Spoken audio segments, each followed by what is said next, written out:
So today we're going to be talking about complex power. So this class, I believe, is entitled Industrial Power.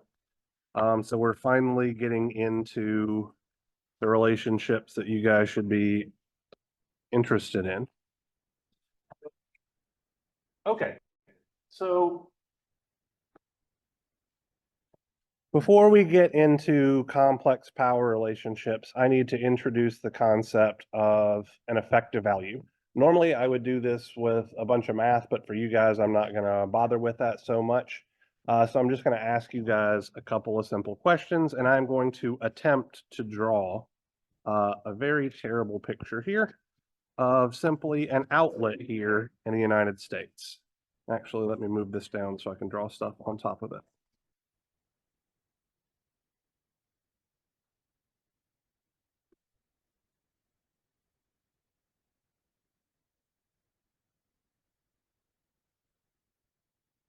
So this is supposed to be, and I'm warning you guys, I can't draw to save my life, an outlet that you might see here in the United States. Okay.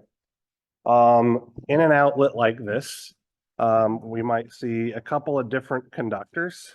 So this bottommost conductor is typically what's called our ground conductor or ground wire. Then on the left-hand side here, the larger of the two parallel rectangular slits is for the neutral conductor. And then I will do this one in red, although typically it's actually usually a white wire. This one will be our hot wire. And so what I'm interested in from you guys is what's the voltage supplied by an outlet here in the US?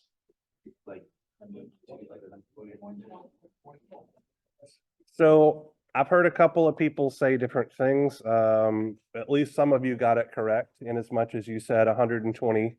But that's technically like it's correct, and that's what we're going to wind up using, but it's not fully correct. Okay, so let me explain exactly what I mean by that. So typically speaking, here in the United States, we would call this 120 volts, and I'm going to come make a correction to this here in a couple of moments. Now let me ask you a different but very related question. Is power distributed using DC or AC signals here in the United States, or really any industrialized country?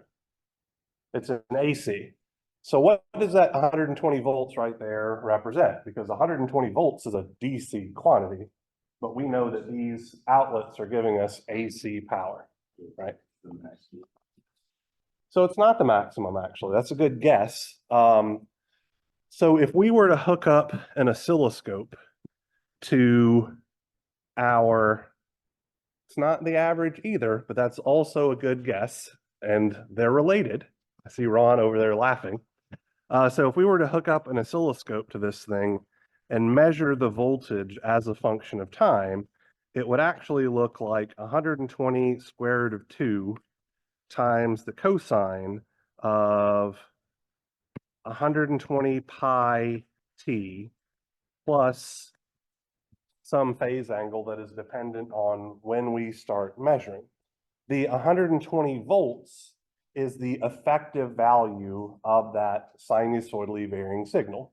And for sinusoids, the math actually works out such that we just take the amplitude of our sinusoid and divide it by the square root of 2 to get our effective value. Typically speaking, we differentiate effective values by using the units, whatever volts RMS or amps RMS, where RMS means root mean squared, which is actually the math that goes into determining the effective value of any periodic voltage or current waveform. I'm not going to expect you guys to have to use this or anything like that, but just in case you are wondering, the effective value of a voltage is given by the following relationship.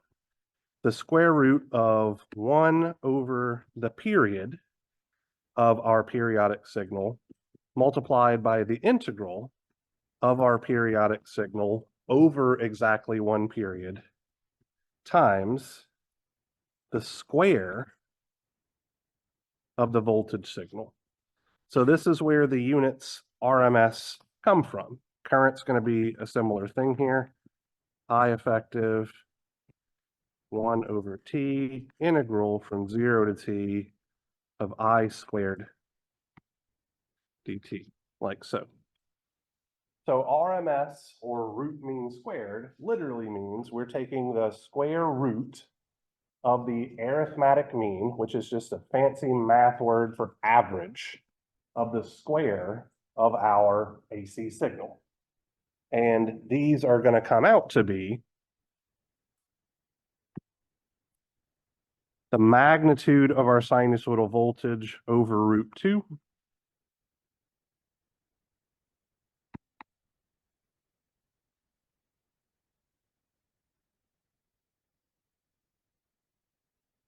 for both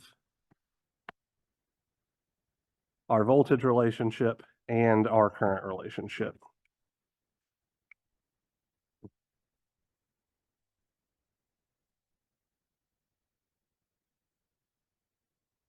Okay, so what these effective values mean is effectively, I'm using the word effective too much. So what an effective value is a DC representation of a signal that delivers the exact same amount of average power. So a 120 volt DC source delivers the exact same amount of power as a 120 square root of 2 cosine 120 pi t source to a resistive load. So we can use those two different representations where the effective value representation winds up making the math significantly easier. So we get to kind of throw away all that sinusoidal junk in our power calculations. Okay. So now I'm going to introduce a new complex domain for us to work in. Okay. So over here on the left-hand side, we're going to have our time domain signal, Vm cosine omega t plus theta v, and our current will be Im cosine omega t plus theta I. The sinusoids that we would be able to measure by hooking up an oscilloscope to our outlet or signal of interest.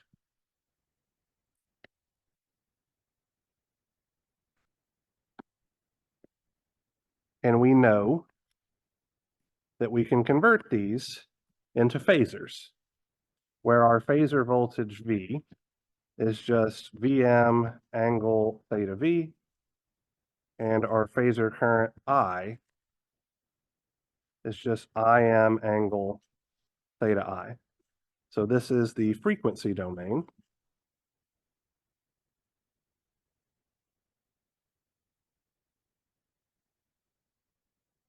And now we're going to go one step further, and we're going to be dealing with the RMS phasor domain.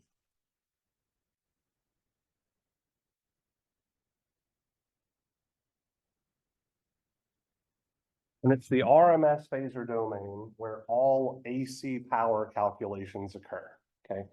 This is just another mathematical construct, much like the frequency domain to make the math easier.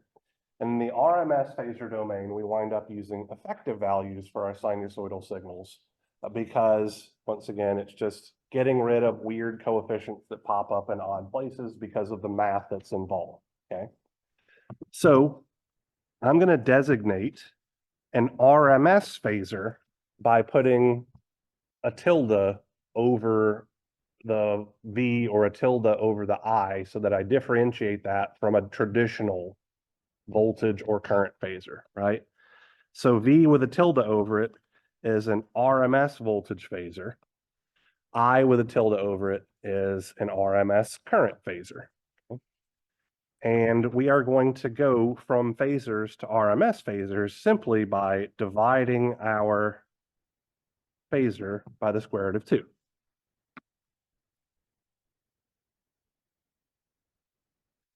And so that's going to look like VM angle theta V over root 2, or IM angle theta I over root 2, which is the same thing as V effective with an angle of theta V, or the effective value of our current with an angle of theta I.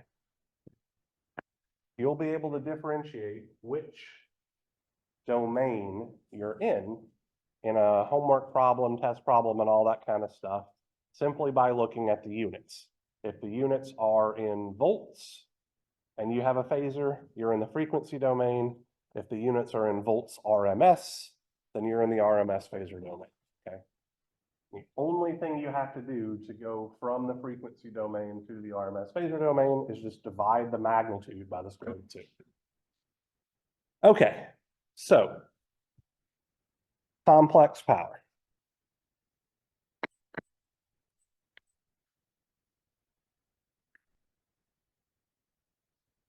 The symbol for complex power is the letter S. I typically put a bar over it to remind us that it's going to be a complex number, okay? Now, there are multiple different ways to represent complex power S, so we're going to start with a mathematical definition, okay? So our complex power S is going to be the RMS phasor voltage V multiplied by the complex conjugate of the RMS phasor current I.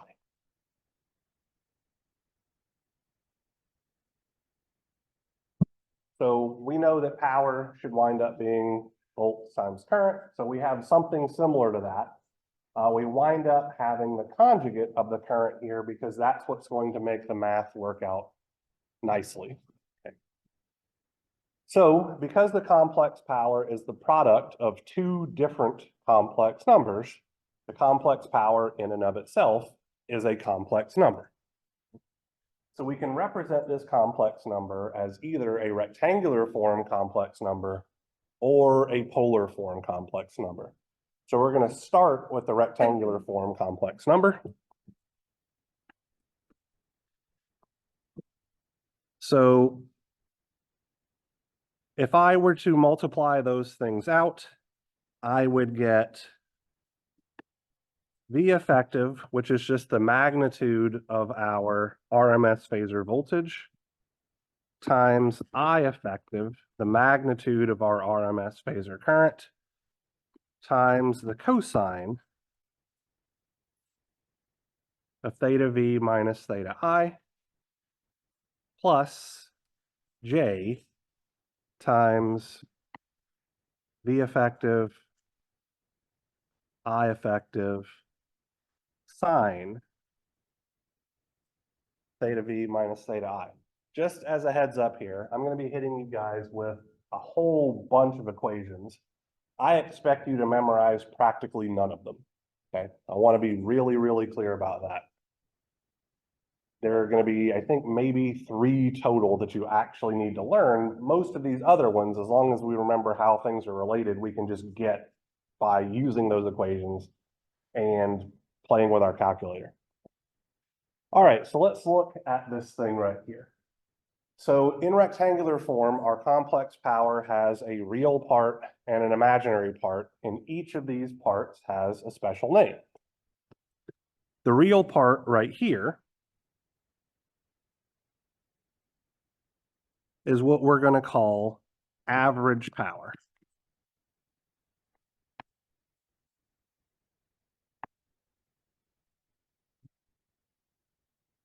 So the average power represents the portion of the complex power that is capable of performing mechanical work. So realistically, this just means the part that's associated with resistance. Okay. So what do you guys think the units of average power should be? What? Watts. That's the part of power that we've been dealing with this whole time, right? So average power is measured in watts. 100% correct. Okay. The imaginary part over here also has a special name. This is what's called the reactive power.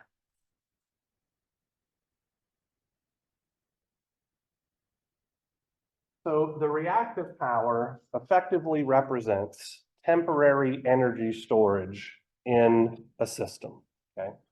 So inductors and capacitors wind up contributing reactive power, while resistors contribute average. In order to differentiate between these two parts of the complex power, we actually give reactive power special units, even though it's still a voltage times a current times a sine function, which has no units. So in order to kind of keep track of things, we give reactive power units of VARs, where VAR stands for volt ampere reactive.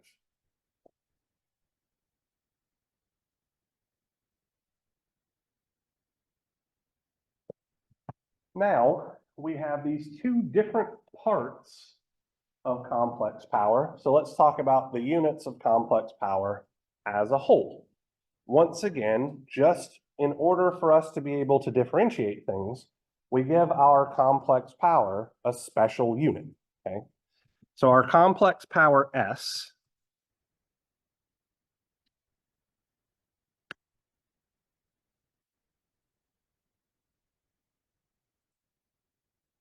has units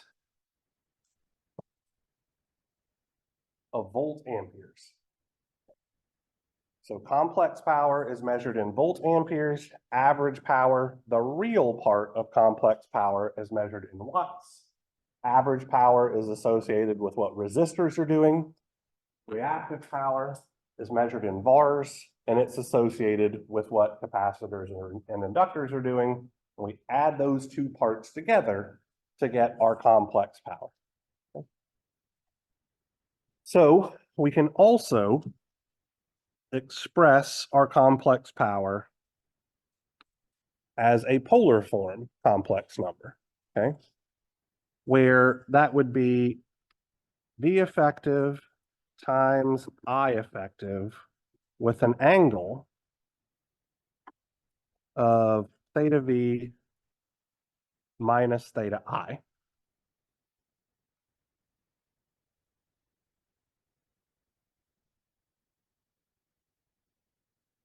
This part right here is what's called the apparent power.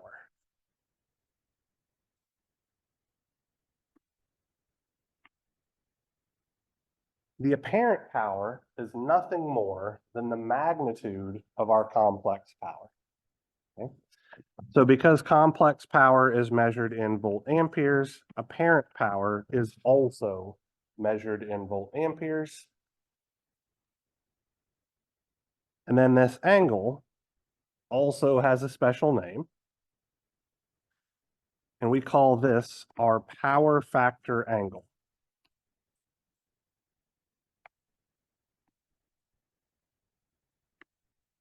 We'll talk about power factor a bit more in a little bit. So I've hit you guys with a ton of information here, right? It's all summarized in that simple multiplication of V multiplied by the conjugate of I, okay? So realistically, all I expect from you guys for this part right here is to just be able to do that simple multiplication. And then we can let everything else work itself out. So let me explain what I mean by that specifically. If I can multiply V as an RMS phasor times I conjugate as an RMS phasor, and I tell my calculator to give me the result in rectangular form, I know that the real part is the average power and the imaginary part is the reactive power, and I literally never have to use those equations that I wrote up there. If I can multiply V as an RMS phasor times I conjugate as an RMS phasor, and I spit my answer out from my calculator in polar form, I know that I have my apparent power as the magnitude and my power factor angle as the angle without ever having to actually use those equations. So all I want you guys to be able to do is just multiply V times I in your calculators, or V times I conjugate in your calculators, and just remember which parts are associated with which things. Luckily for us, there is a pretty handy way of remembering which part is which, and it's called a power triangle. So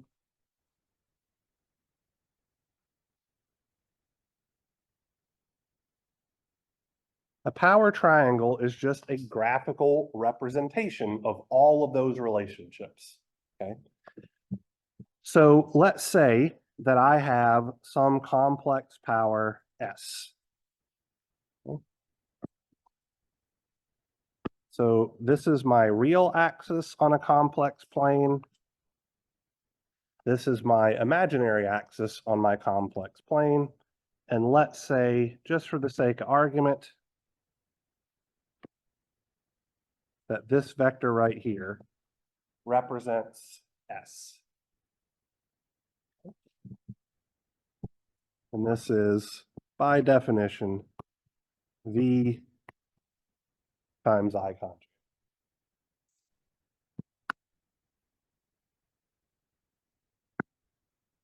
Make sure I'm using the same colors here. Yep.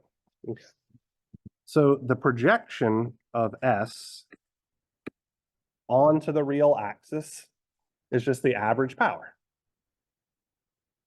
We're going to give that a symbol of P. I'm going to make a note here that it's measured in watts. The projection of our complex power onto the imaginary axis, I'm going to call Q, which is the reactive power. That's just the imaginary part. And this is going to have units of vars. Okay.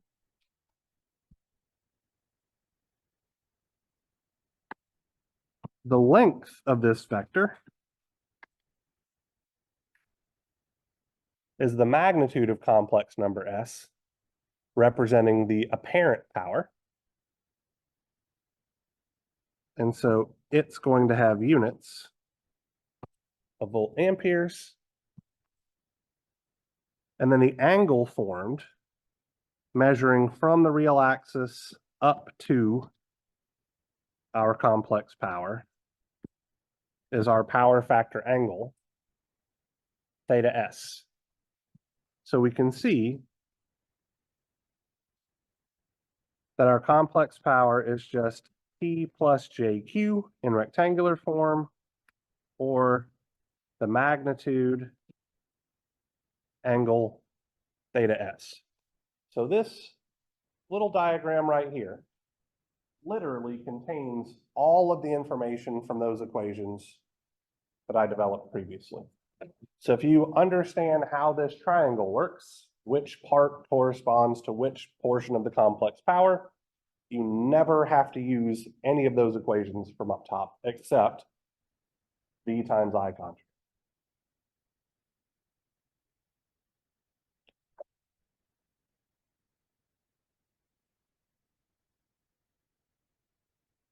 All right, so let's talk now about power factor. And our topic for next Thursday, or this upcoming Thursday, is going to be something that's called power factor correction. So I'll lay a little bit of groundwork here. Okay.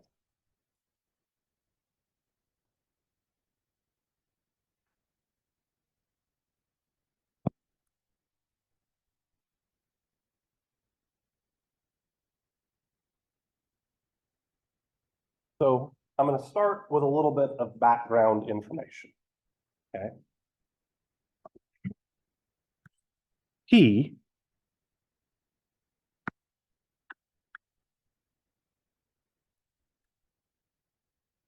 the average power is what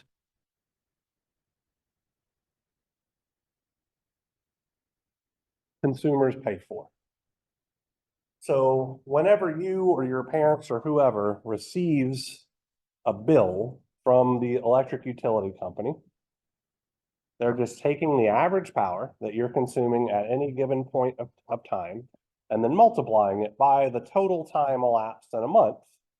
And that's what your bill is. Your energy bill in kilowatt hours is literally just average power times time, okay? So we as consumers pay for average power.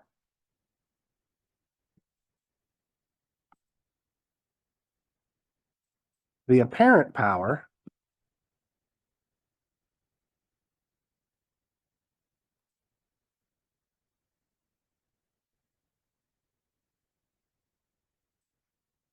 is what utilities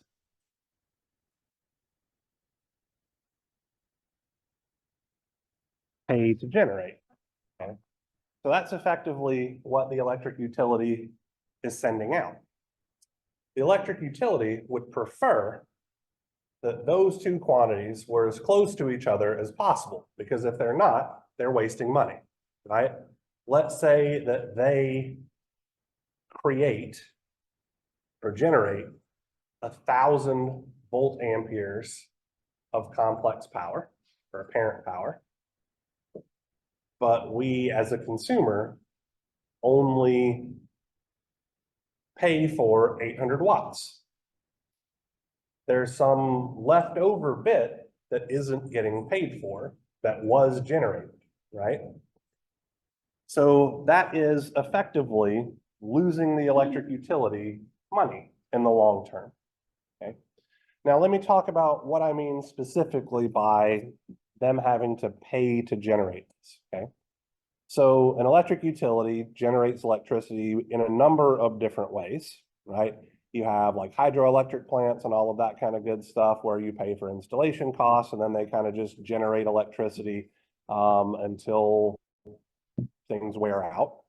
You have like coal-fired power plants and all that kind of stuff where they have to pay for fuel.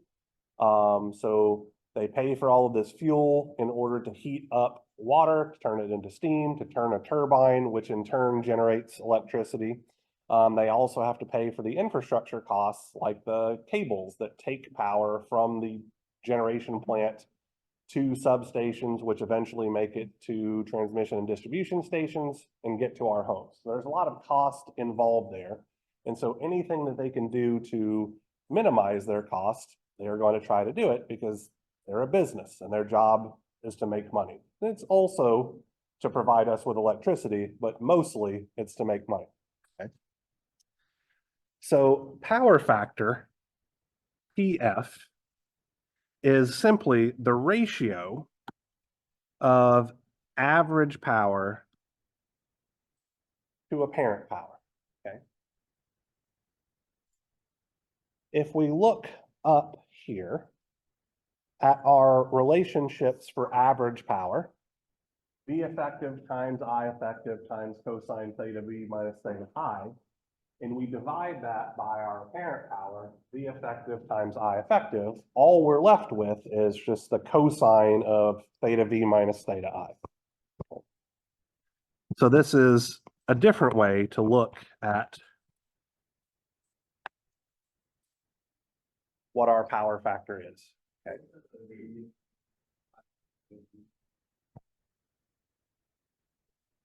So this guy down here,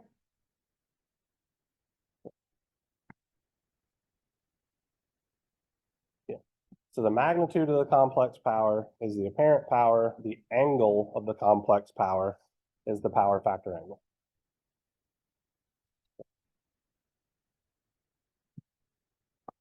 So what do we know about cosine functions? What's the maximum value that a cosine function can have? 1. What's the smallest value that a cosine function can have? So -1 is the most negative value. What's the smallest in magnitude? 0. Okay. So power factor is going to range somewhere from -1 to +1, where -1 would be corresponding to supplying power, and +1 would be corresponding to absorbing power. Well, everything between 0 and magnitude of 1 is effectively a measure of efficiency in the system, meaning that the ratio of average power to apparent power is always going to lie somewhere between 0 and ±1, right? So a power factor of 0.9 could be thought of as about 90% efficiency, meaning how much we are paying for versus how much they are spending. Okay. So the value of the power factor can actually tell us a lot about what type of load that we have connected to our system, okay? So let's talk through a couple of things here really quickly, okay? So let me expand this one thing further. We're just going to call this cosine theta s, where theta s is our power factor angle. So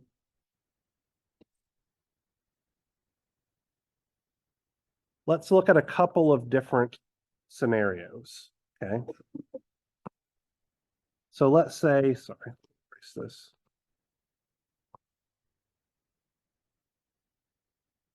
That theta s is equal to exactly 0 degrees.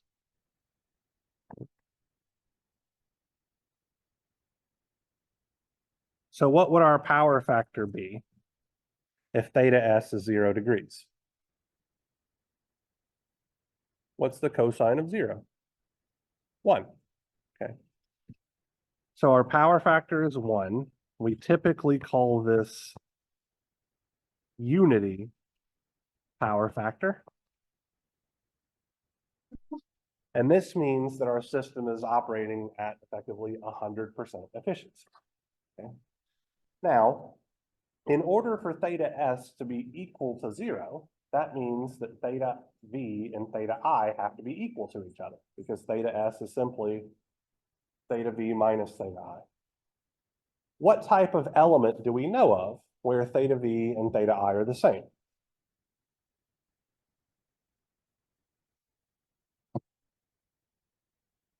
So I'm going to assume that you guys took notes a couple of days ago when we talked about I think it was called phasor relationships and all of that kind of stuff. And we developed phasor relationships for resistors and capacitors and inductors, right?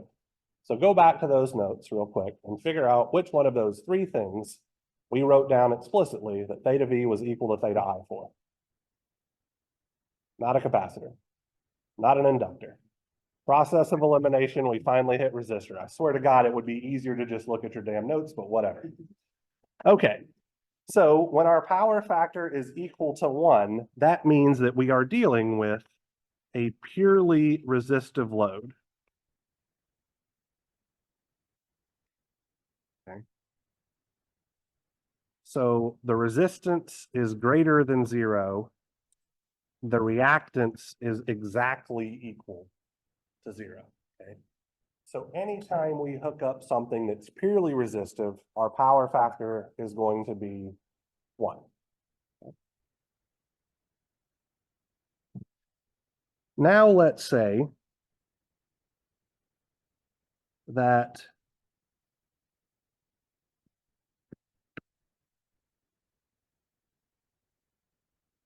theta s is equal to exactly 90 degrees. Okay. So what's the cosine of 90 degrees? 0. Absolutely right. So this means that we're operating in a completely inefficient system. So if our power factor is 0, effectively all of the electricity that's being generated by the electric utility gets sent out and then gets sent back to them. So we're dealing with effectively some sort of energy storage element. So it's going to be either an inductor or a capacitor, okay? So when theta v minus theta I is equal to 90 degrees, that means that our voltage is leading our current by exactly 90 degrees, or our current is lagging our voltage by exactly 90 degrees. Which type of element does that happen in? I'll give you a hint. It's not resistors. We've already covered that. An inductor.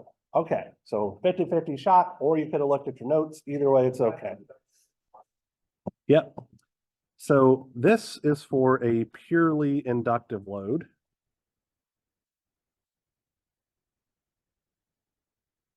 So R is equal to 0 and X is positive. And now let's look at theta S is equal to negative 90 degrees. So the cosine of negative 90 is also 0. By process of elimination, this must correspond to a purely capacitive load.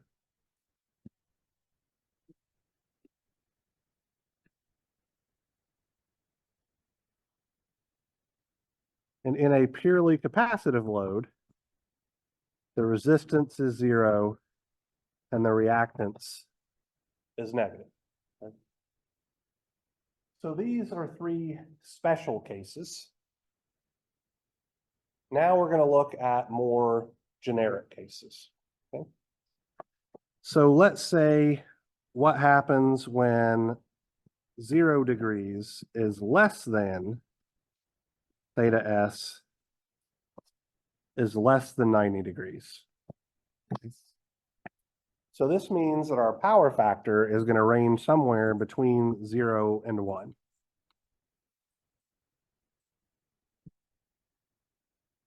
Now,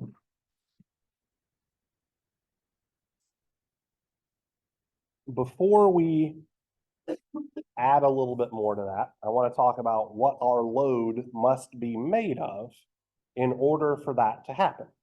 Okay. So do you guys have any thoughts on what that might be? It's between 0 and positive 90. So it's not purely resistive, which would be 0 degrees. It's not purely inductive, which would be 90 degrees. So I think it should be some combination of resistance and inductance. Yeah. So it could be a resistor and an inductor in parallel. It could be a resistor and an inductor in series. It literally will not matter. It will always be between 0 and 90 if it's a resistor and an inductor.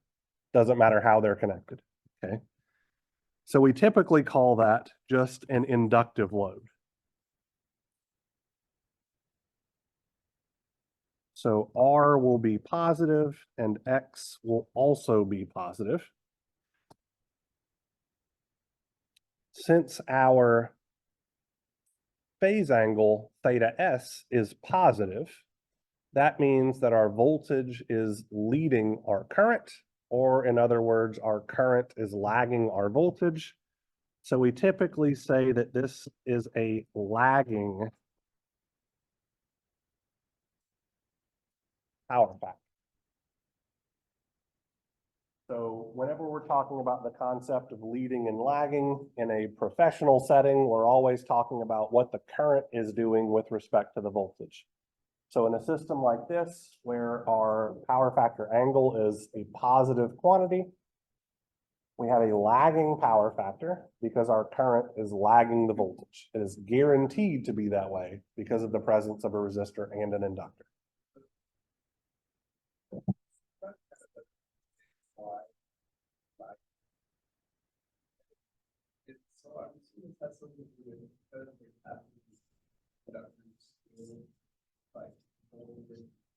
Mm-hmm. So while the AC is gone, so we can lower the power back in. So let's take a quick detour here. So let's say that I have a very simple system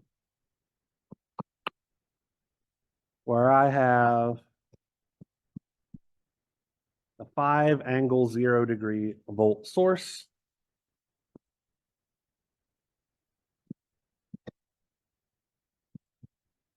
I have, let's say it's a 5 ohm resistor.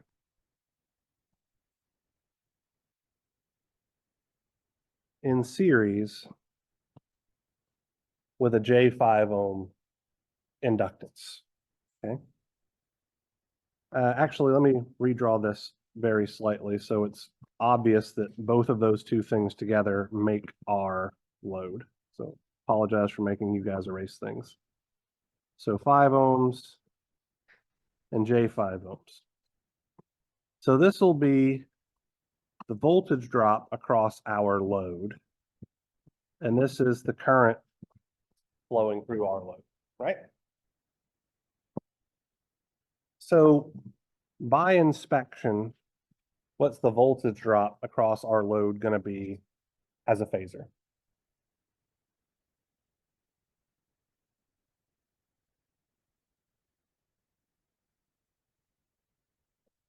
Yeah, because it's in parallel with the 5-volt source. Absolutely right. So 5 angle 0 degrees volts. And the time domain, this would look like 5 cosine whatever omega is plus 0 degrees volts, right?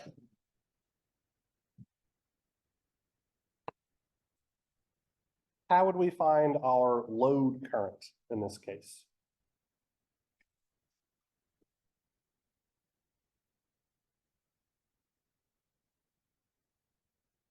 Not a trick question. How would we solve for I? What? Yeah, Ohm's law. Absolutely. So in an AC system, instead of V over R, it's V over Z, but 100%. So 5 angle 0 degrees volts divided by 5 plus J5 ohms. So what's that going to be?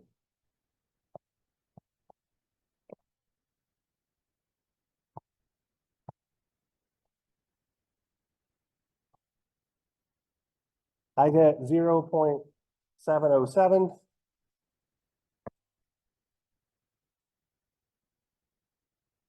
with an angle of negative 45 degrees. This would be in amps. So from this, our current as a time domain function would be 0.07 cosine whatever omega is t minus 45 degrees. Excuse me, this should be in amps. Okay. So I'm going to pop over to Desmos so we can literally plot these things because I can't draw sinusoids to save my life. And so to make you guys not suffer too much, we'll effectively let a graphing calculator type thing do some heavy lifting here, right?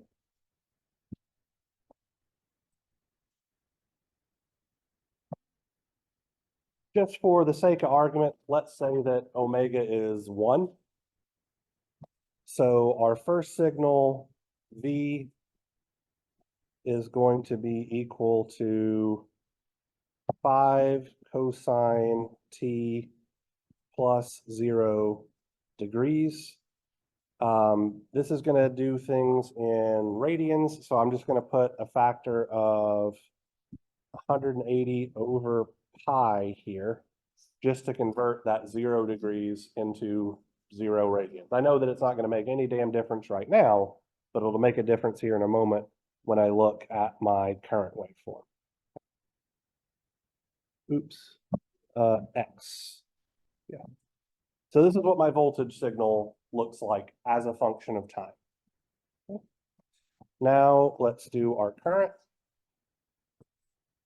So that's 0.707 cosine X minus 45 degrees. So let's multiply that by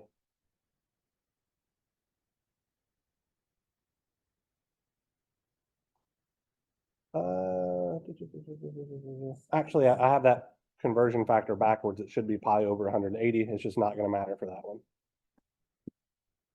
To put it in radians. My apologies there.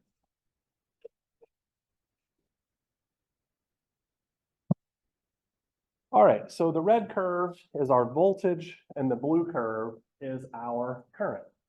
So let's look at this region of space right around in here. Which of the signals is hitting its peak value first? The red one or the blue one? The red one, okay? So we can see that our current is lagging because it hits its peak value later. That's all lagging means. Leading would mean that it hits its peak value earlier. If we changed our load to be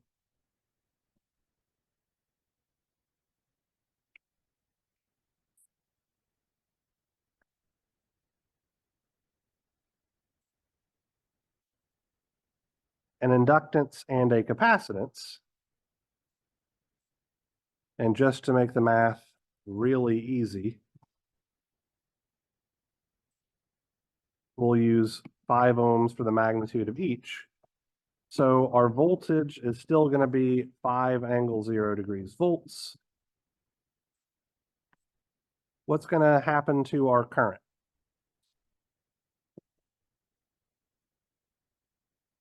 The magnitude is going to stay exactly the same, but the angle is going to be positive this time. So 0.707 angle positive 45 degrees amps.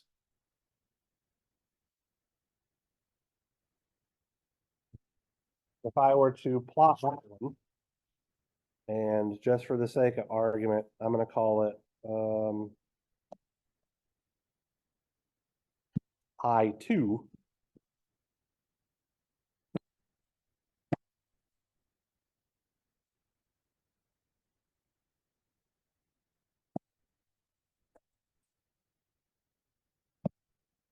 We can see now the one with the capacitor hits its peak value first, then the voltage, and then the one with the inductor. So whenever we have a capacitive load, we see that our current is leading the voltage. Whenever we have an inductive load, we're going to see that our current is lagging the voltage. Always true. Did this answer your question at all, Rob? Okay. So circling back around to our notes.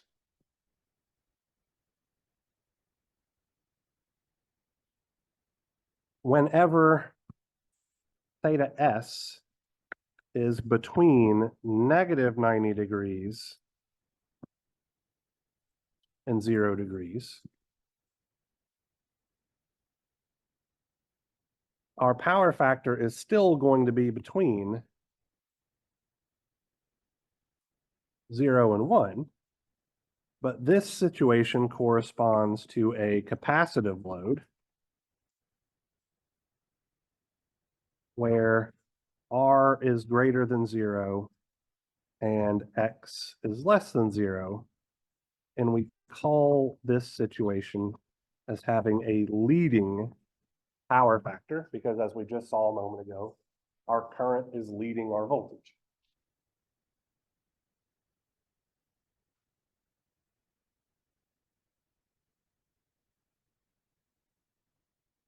So I wasn't able to get the in-class assignment uploaded to Canvas until literally when I walked in the room, because for whatever reason, when I was trying to log into Canvas in my office, it kept denying me access or whatever. But I want to use some of these relationships and look at in-class assignment problem 1.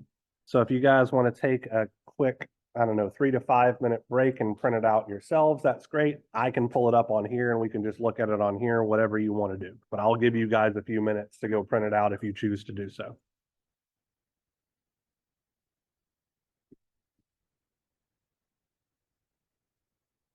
Yep, we're not quite done yet. The remaining information that I'm going to give you guys is just to make circuit analysis easier for what it's worth. Yeah. Sure. I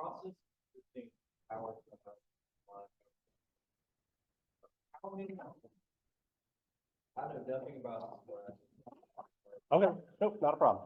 Where in that process do you encounter the additive adjustments or capacity? Like, I'm assuming, I don't know how you optimize that system. You know what I'm saying? Like, I have no clue how you control where these things are going to be implemented in that. So that's a great question. So I'm going to, I guess, maybe slightly modify or interpret your question as, what are resistive loads, what are inductive loads, and things like that. Okay, so like, what are examples of that? So resistive loads are things like lights. This might not seem intuitive, but most modern electronic devices, so like your computers, your televisions, and all of that kind of good stuff, are also going to be considered resistive loads. So let me explain exactly why that is. Most of those devices actually contain an internal power supply unit, which is going to convert the 120 volts AC down to some significantly lower DC voltage that's required to supply all of your electronics. Since it's going to look like a DC system, it's effectively just resistive, even though it definitely contains capacitors and inductors and all of that kind of good stuff. If the power supply is doing its job correctly, it's just going to look like a resistive load. Right? Your oven, if you have an electric oven, is largely going to be a resistive load because a heating element is really just a really big resistor. It's just something that's designed to convert electrical energy into heat energy, which is exactly what a resistor does. Okay. So now let's talk about where we might see inductive loads, and I'll get to you in just a second. Anything that has a fan in it is going to have some inductive contribution, okay? So the larger inductive loads in your home would be ceiling fans. They're going to have some resistance, but they're also going to have a relatively large inductance because they're based on an induction motor. Your washing machine, oh, it's 9 o'clock, time for the projector to reset for whatever asinine reason. Yeah, so your washing machine is going to be an inductive load. But your dryer it's still going to be an inductive load, but because it's got a heat bar in it, it's going to be more resistive in nature than the washing machine would be because of the washing machine's agitator and all that kind of stuff. Yes. So self-defined power.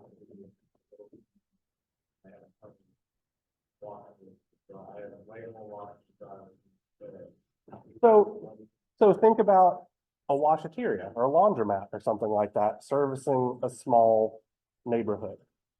It will have a very different power factor that it operates at than just a home or an apartment complex or something like that. Absolutely. So you might have to design some form of power factor correction, which is what we're going to talk about on Thursday, into that system to accommodate that, because it will, by its very nature, work at a worse power factor than just typical home load.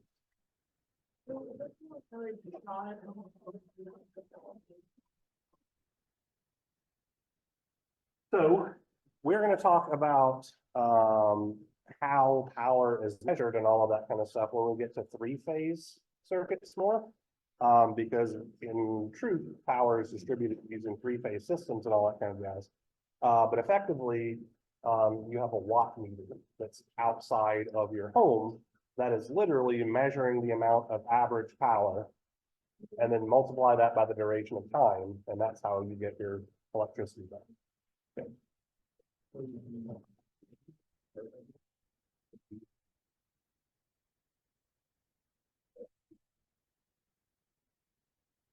So when you get to a thing like a turbine, so that's a generator, right? So it's a source, not so a load. That is exactly right. It is literally a reverse of a motor. So this is, Ron's smiling at me. Your second class that you guys are going to take next spring Electric power 2 is all about electromechanical energy conversion, where we're going to be looking at various motors as well as various generators, and all of that kind of good stuff. So we're going to look at induction motors, synchronous motors and generators, DC motors, all of that kind of good stuff. And so we'll sort out some of the nuances there, but largely speaking, a motor is just the opposite of a generator, in as much as a motor converts electrical energy into mechanical energy, and a generator converts mechanical energy into electrical energy. And there's all kinds of gross electromagnetic field theory stuck in the middle.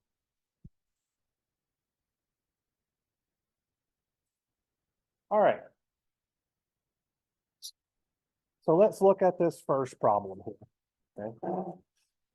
So we are asked to compute the complex power S in polar form specifically, drawn by a certain load if we know some piece of information about that load, okay? So let's sort a couple of things out here, okay? So for part A, we're told that the load draws 100 watts at a power factor of 0.75 lagging. So I'm gonna put a line under the pertinent pieces of information here. So how do you think we're gonna be able to take those two pieces of information and calculate from that our complex power?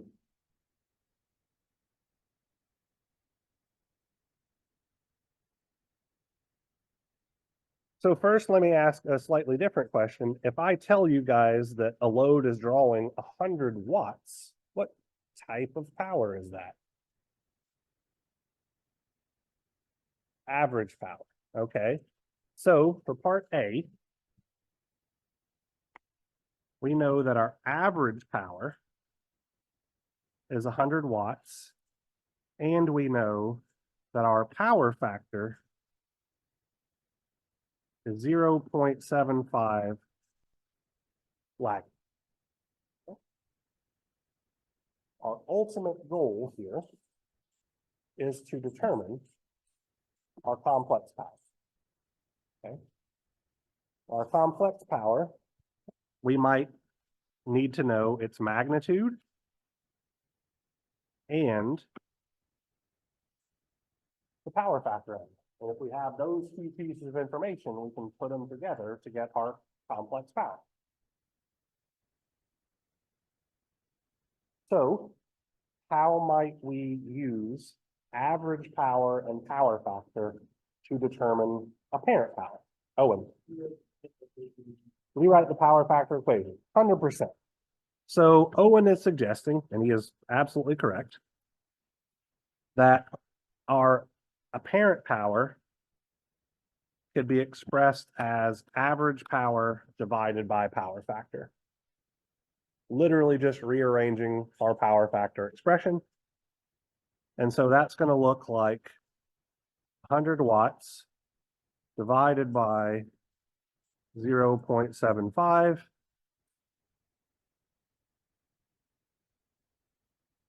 Comes out to be 133.333. And because we're looking at parent power, I'm just going to give this units of volt amperes.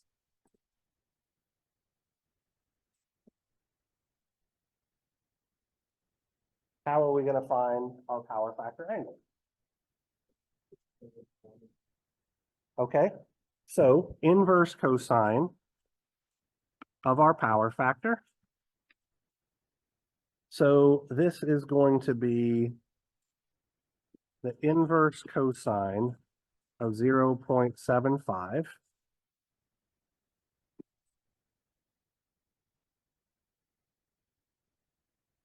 Which comes out to be 41.4096, so 41.410. Now, let me ask you guys a question, and this is going to require a little bit of thought. when you do the inverse cosine operation on your calculator, it's always going to give you a positive angle as an answer. Okay. Should this particular angle be positive or negative? Why do you say that? Because the power factor is lagging, so the angle should be positive. 100% correct. Absolutely. So if we were ever given something with a leading power factor, we are actually going to have to remember that we need to go in and put the negative sign in there because the calculator is never going to give us a negative number when we do that inverse cosine thing. So yes, for a leading power factor, the angle theta s will be negative. So when we put these two pieces of information together, our complex power S simply becomes 133.333 angle 41.410 degrees volt ampere. All right. So we got part A done. Let's look at part B up here. So for this guy, our load draws a current of I is equal to 9 plus J5 amps when connected to a voltage of 120 angle 32 degrees volts RMS. So how am I going to use those two pieces of information to calculate my complex power? Yeah, that's just the basic definition, right? So we're told that V is, let me scroll up here, 120 angle 32.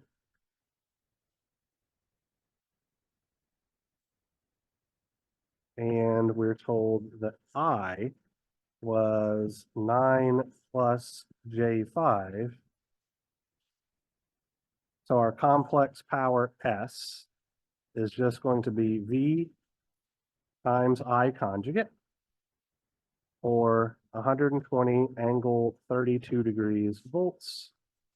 How do I take the conjugate of 9 plus J5?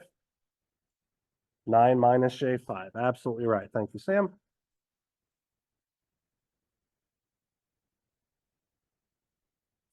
So let's just toss this into our calculator real quick. 120 angle 32, 9 minus 5i.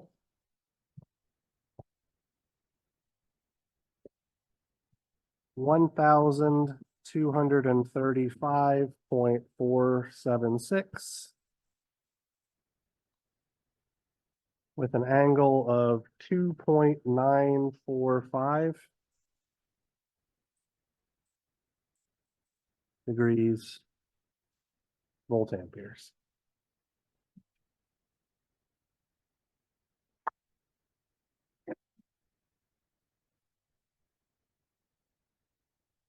Let's look at part C.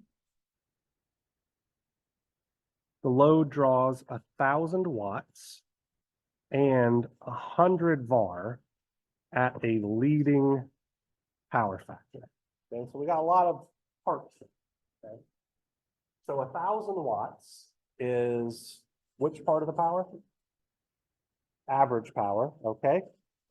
So we know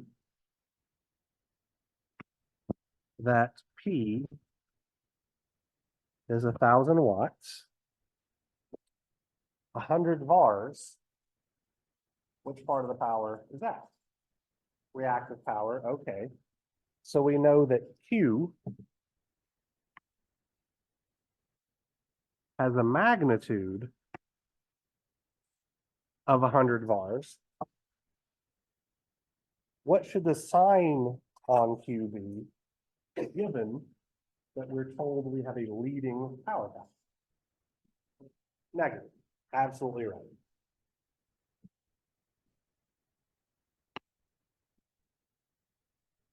So S is literally just P plus JQ, or 1,000 minus J100 volt amperes. Convert that into polar form. and we get 1004.988 with an angle of negative 5.711 degrees.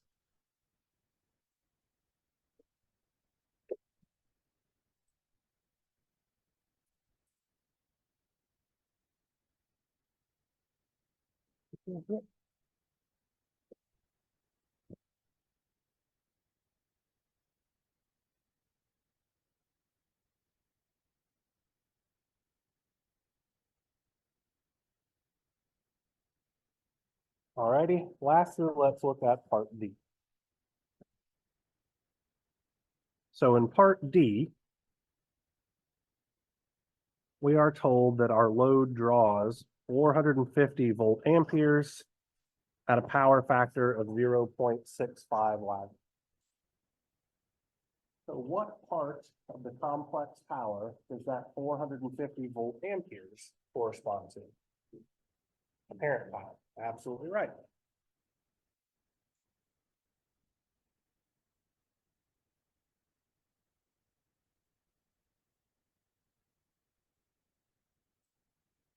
And then our power factor was 0.65 lagging. So the only thing we need to figure out is theta S. How are we going to figure that out?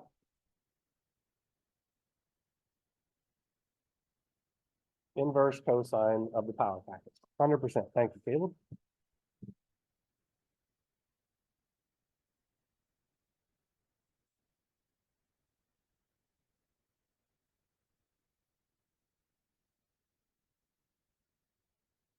So I get 49.458 degrees. Should that angle be positive or negative? Positive, because the power factor was lagging. Absolutely right. So I hit you guys with a ton of information, but hopefully it's not too crazy to interpret how to use it. Okay. So if we go to problem number 2 here, this one involves circuit analysis. So before we analyze this problem, I want to introduce you guys to some, I'm going to call them alternative relationships for complex power. And it's literally just going to be different ways to calculate the complex power depending on the information that we're given, just to make circuit analysis possibly a smidge easier, okay? So let's come back over here to our notes. And I'll do this underneath here.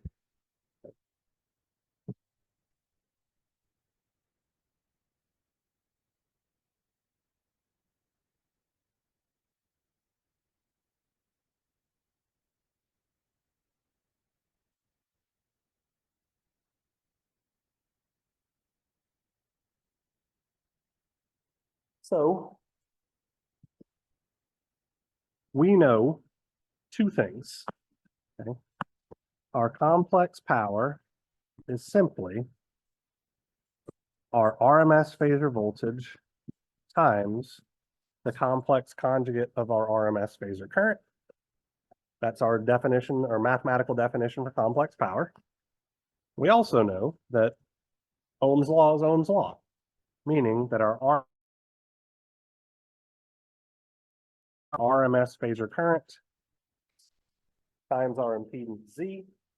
And just for making substitutions easier, I'm just going to rearrange this thing and say that I could be expressed as V over Z.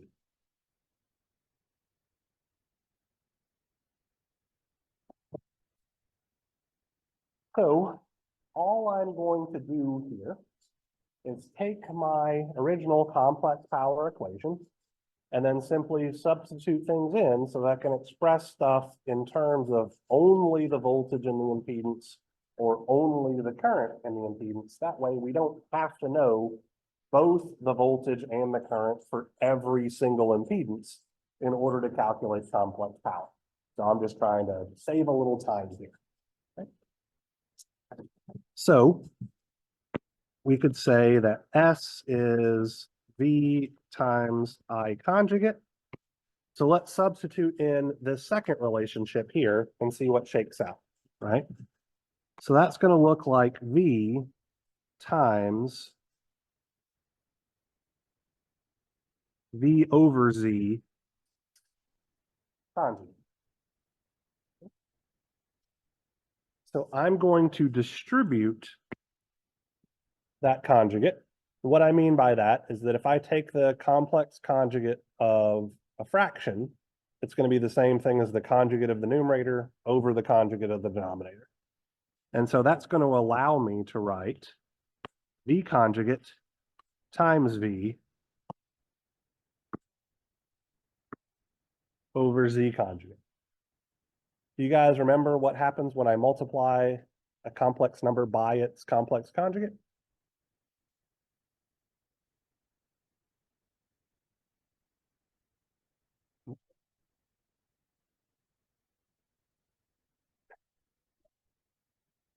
Cancels the what? Doesn't cancel to 1. You don't double the real value. Let's do it really quickly down here. We did this when we did our complex number review, but it's been a hot minute, so that's okay.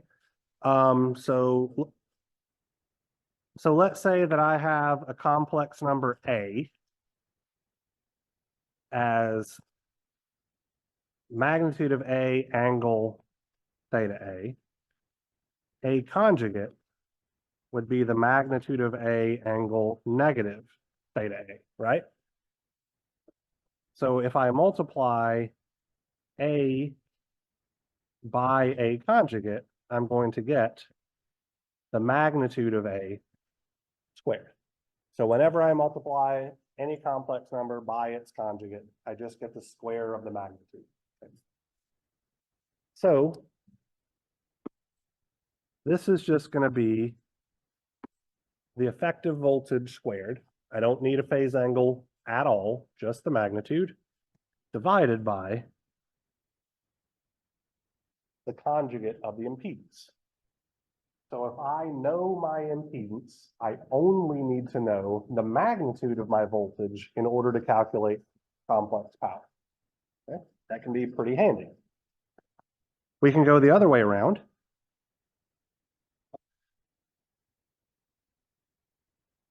So now I'm going to substitute that V is equal to I times Z. Sorry, I need my conjugate here. So that's going to look like I times Z times I conjugate, which is I conjugate times I times Z. What's I conjugate times I again? I effective squared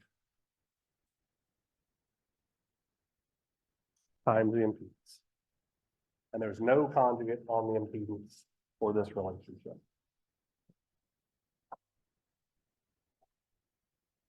So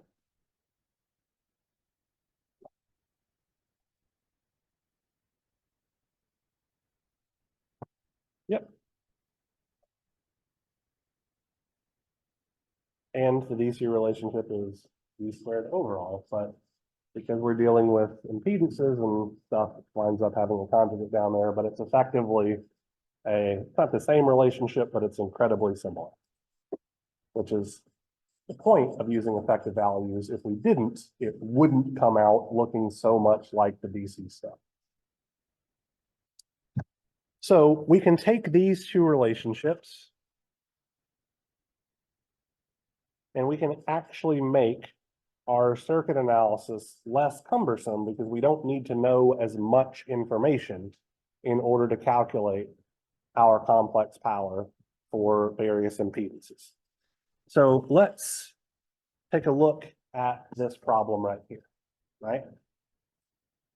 So we are asked to determine the average power absorbed by impedance ZA, the apparent power absorbed by the impedance ZB, the reactive power absorbed by the impedance ZC, and then the power factor at which our source is supplying power, okay? So I'm just going to label things that we might need, okay?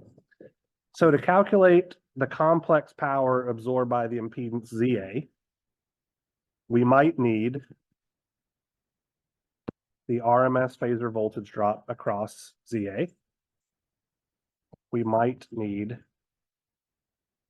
the RMS phasor current flowing through ZA. We could use both of those, or now that we have those alternative relationships, one or the other will also work. Okay. For impedance ZB,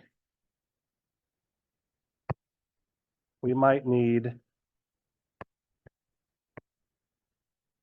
the voltage drop across impedance ZB or the current flowing through impedance ZB.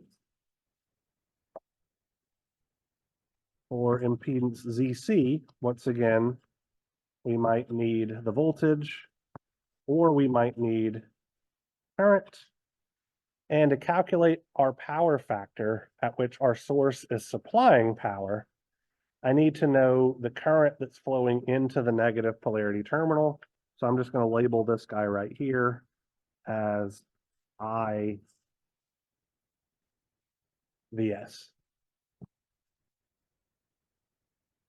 So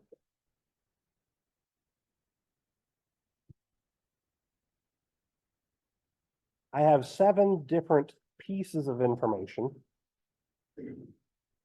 that I could possibly need to find. Realistically, I only actually need to find 4 of these 7.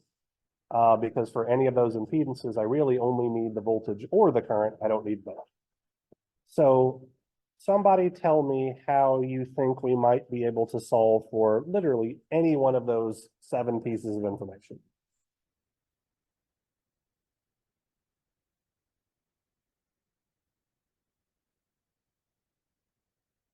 Like, we're going to use circuit analysis to figure stuff out. So tell me what circuit analysis to employ. So I could condense ZB and ZC into a single equivalent impedance. Okay, so I don't disagree with that, but I want you to explain how that would help me find a particular piece of information. Okay, Caleb.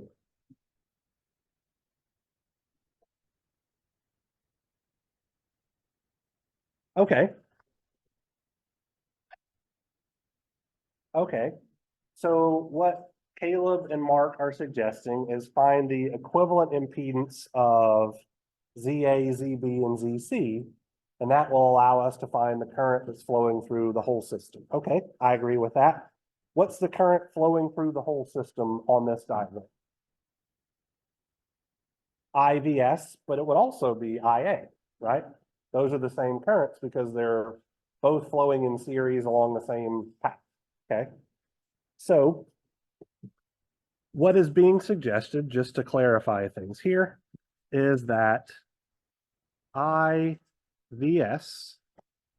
is going to be the same thing as IA, and that's just going to be VS divided by ZEQ. Does anybody have a problem with that? That's a perfectly acceptable way to solve for those currents. All right. So VS is 120 angle 45 degrees. Volts. RMS, I hope, yes.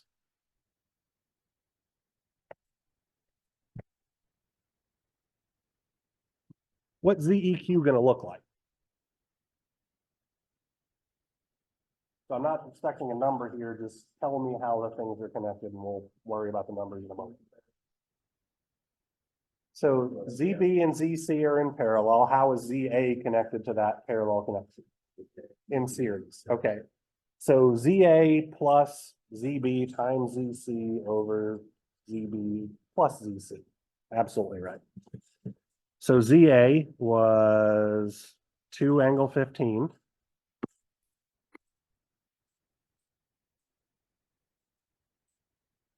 ZB was 10 minus J5.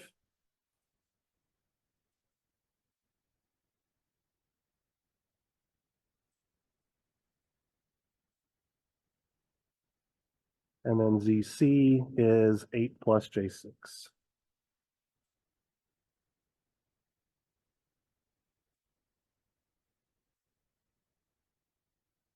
So we can throw that in our calculators.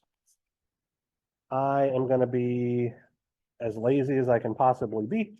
And so I'm just going to save ZA, ZB, and ZC in my calculator as variable A, B, and C, just so that I can use them as I need them. So 2 angle 15, I'm going to store as A. 10 minus 5i, I'm going to store as B. And 8 plus 6i, I'm going to store as C. So 120, yes. Angle 45 over A plus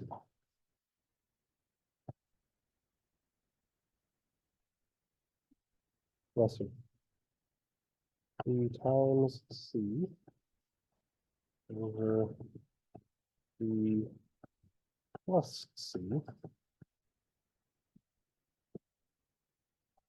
I got 14.657,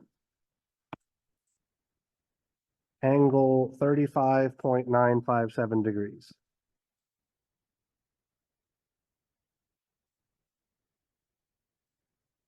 And just for the sake of argument, I'm going to store this in my calculator as X in case I need it later, which I most certainly.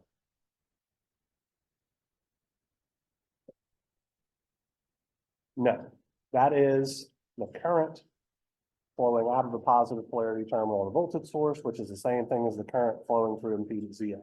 But let's use that to solve part of it, okay? Did anybody else throw this in their calculator and get? Okay, okay. Okay. Yes, no.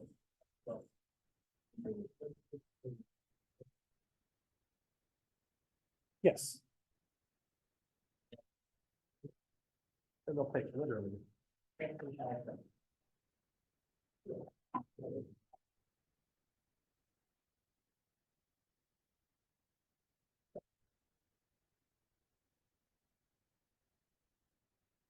Yes. All right. So working under the assumption that this current is correct, how are we going to find the average power absorbed by the impedance ZA? Well, my process is to never just find the average power. Instead, I'm going to find the complex power, and then I'm going to take from that what I need. Because if I can solve for the complex power, I know that I have my average power, my reactive power, my apparent power, and my power factor angle. All of those 4 pieces of information are built into my complex power, right? So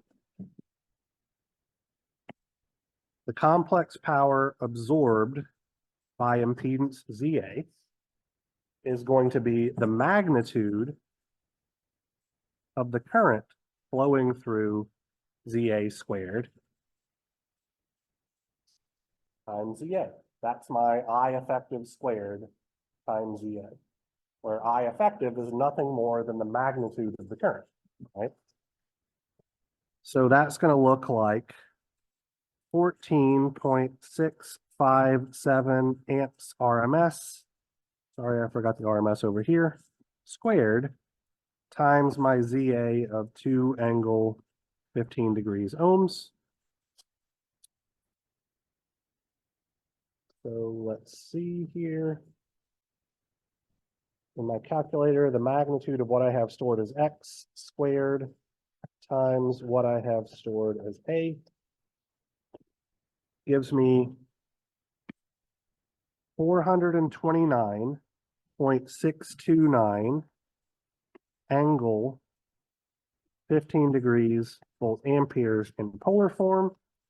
And converting that into rectangular,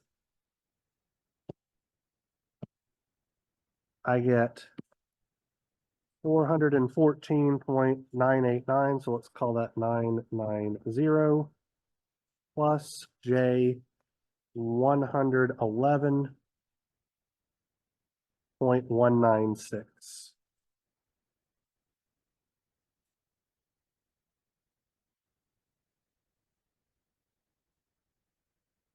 So let's pop back over here. Look at my second equation that I did, which allows me to compute complex power only knowing the magnitude of the current and the impedance. So I literally just applied that equation that we derived a couple of minutes ago. Right? The great thing about these equations is it lets us solve for things without having to know nearly as much information. So popping back over here, which of these four numbers is the average power?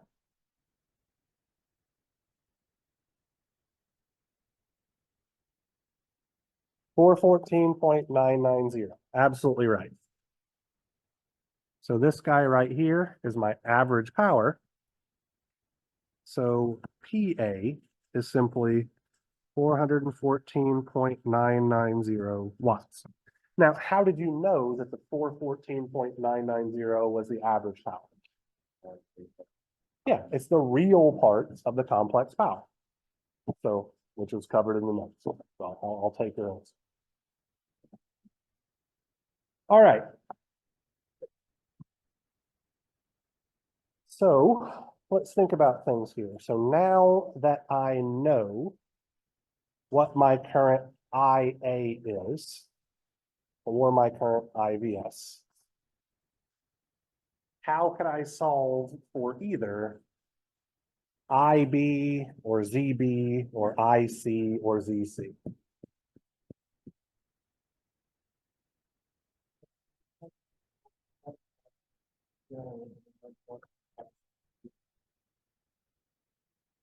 Okay, so I am interpreting what you said as we know IA, which means we can find the voltage drop VA.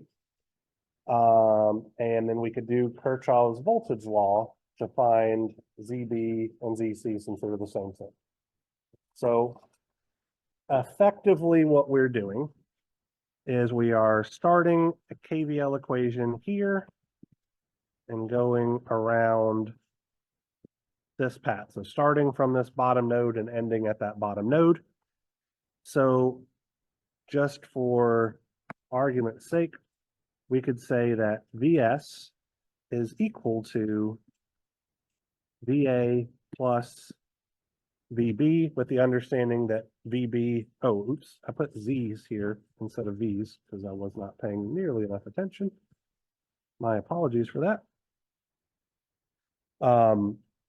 And VB and VC are the same quantity. So we could rearrange that and see that VB is just VS minus VA.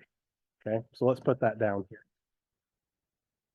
So VB is VS minus VA, and VA is just IA times ZA, something that we already know.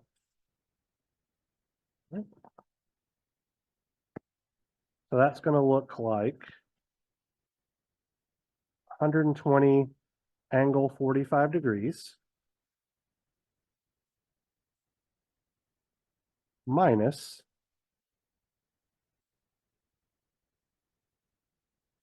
14.657 angle 35.957 degrees amps times 2 angle 15 degrees ohms.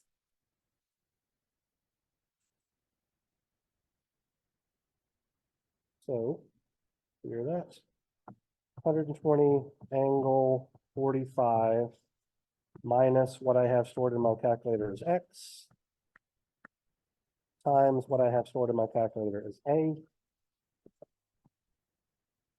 comes out to be 90.896 with an angle of 43.082 degrees volts RMS. And I'm going to store that as Y.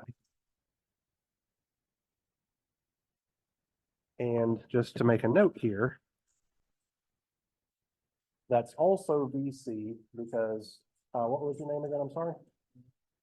Because as Jamie suggested, because ZB and ZC are in parallel, they have to have the same voltage drop over. So now that I know VB and VC, how would I determine the complex power absorbed by those impedances? I'm sorry, what? Do I know an I?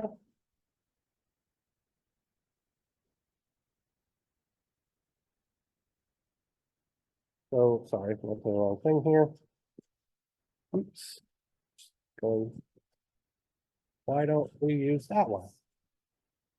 Where we only need to know the magnitude of the voltage and the impedance. Right?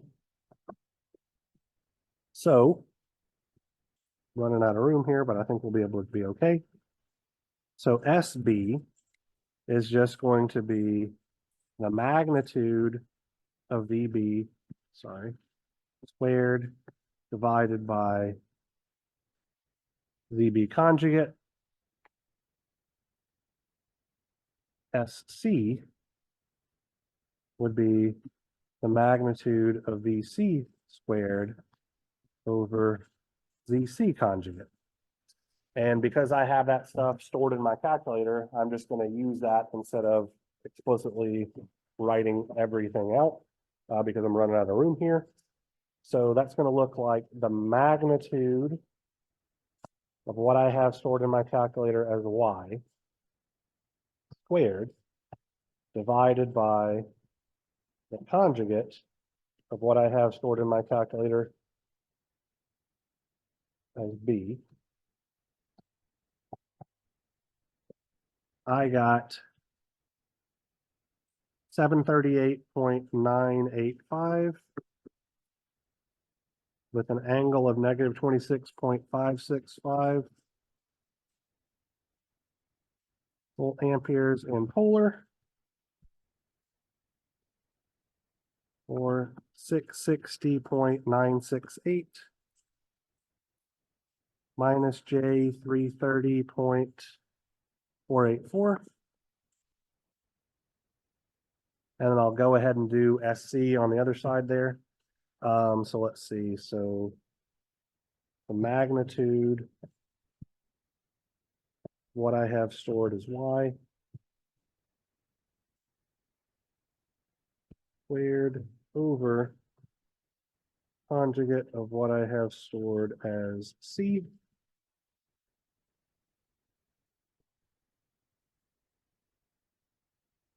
$826.210, angle 36.87.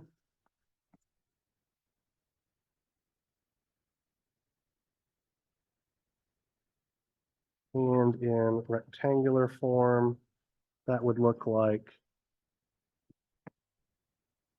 660.968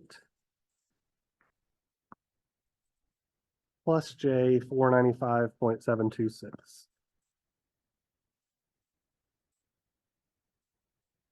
All right, so let me scroll back up here really quickly.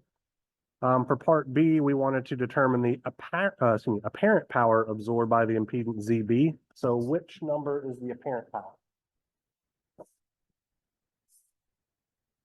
738.985. Absolutely right. So this guy right here is the apparent power. So that would just be 738.985 volt amperes. For part C, if I remember correctly, we're trying to find the reactive power. Which number is the reactive power? So the 495.726. That guy is my reactive power. Okay. So just trying to reiterate to you guys, we don't need to memorize a whole bunch of equations or anything like that. If we can calculate our complex power, we can get average power, reactive power, apparent power, power factor angle, and thereby power factor just from complex power. So part B is asking us to compute the power factor at which the voltage source is supplying power, okay? So what's the complex power supplied by our voltage source? So that's the voltage conjugate of the current. Absolutely right. So 120 angle 45 volts RMS times the conjugate of our current, which was 14.657. Angle this time is going to be negative 35.957. And the angle is negative because the conjugate operation converts that angle to negative. And so that's going to give me 120 angle 45 times the conjugate of what I have stored in my calculator as x.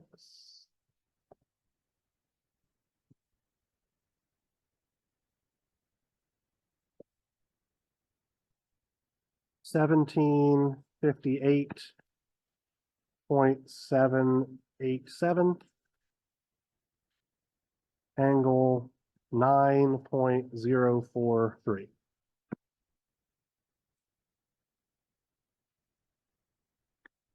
So my power factor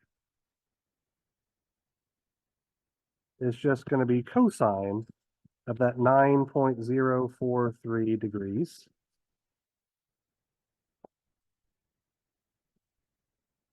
Which comes out to be 0.988.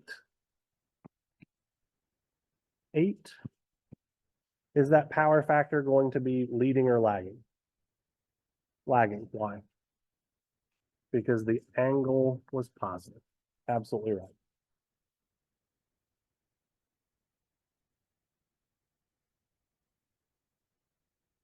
So I hit you guys with a hell of a lot of information, not disputing that at all. Hopefully, I have shown you that it's not too terrible to apply all of the information that I hit you with today, in as much as if you can calculate just the complex power by itself, you can get practically everything else that you're interested in. Yes, ma'am. So the ones that I hate to say memorize, I would love it if you learned them instead of memorizing things. So let me say a couple of things here. I'm going to allow you to use an equation sheet for your test and all of that kind of good stuff. So realistically, you don't need to memorize or learn any of them. That being said, the ones that you're going to use the most often are these two that I've circled here in pink, which are just shorthand ways to get complex power without having to know both voltage and current. The definition of complex power and that relationship. Actually, let me go ahead and circle that whole thing. If you have those and an understanding of those, you can do any power related thing that we're going to talk about in this class easily. Yes.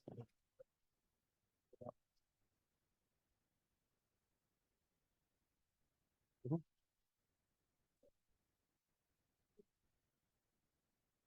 I'm going to, let's talk about the equation sheet here really quickly. You will be providing the equation sheet, so you can put whatever you want on the equation sheet. So I want to say a couple of things about this really quickly. One page, standard 8.5 by 11 sheet of paper. So no legal pages, no roll of butcher paper with everything that I've ever said written on it that's 45 feet long or anything asinine like that. So just one page, front and back. It needs to be handwritten. The reason why I want it handwritten is so that everybody has to write their own equation sheet, not just one good student writes one good equation sheet and then distributes it to the entire class. When you turn in your exam, you will turn in the equation sheet with the exam. It will be gone through. Yes, it's on the syllabus, but as far as I know, it's the Tuesday after we get back from Easter, so one week from today. Then it's on Thursday.